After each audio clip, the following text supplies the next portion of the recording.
Hey, it's Blanchy from Jayco Newcastle. Now today I want to talk you through the process of making an insurance claim on your caravan or your RV. Now look, as soon as you've experienced an accident, whether it's just a minor fender bender or a major accident, the first thing you're going to need to do is contact your insurance provider. Give them all the details, like when the incident occurred, how bad the accident was and exactly what happened, and the extent of the damage to your caravan or RV.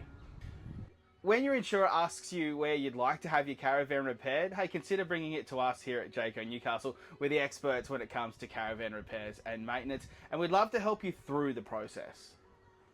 Next up, your insurance company is going to provide you with a claim number. Keep that handy, pop it in your phone, write it on the fridge. You're going to need that number right throughout your repair process. Now it's time to talk to your chosen repairer, which again could be us here at Jayco Newcastle. What we'll do next is book you in for an assessment. You'll receive a repair quote, which we'll send through to your insurance company.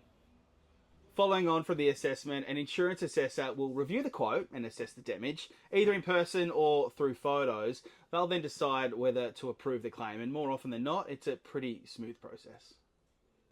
And finally, once your claim's approved, we'll order any necessary parts and schedule in the repair, and then you'll get notified and we'll have you back on the road. For any more hints and tips, make sure you follow us at Jayco Newcastle.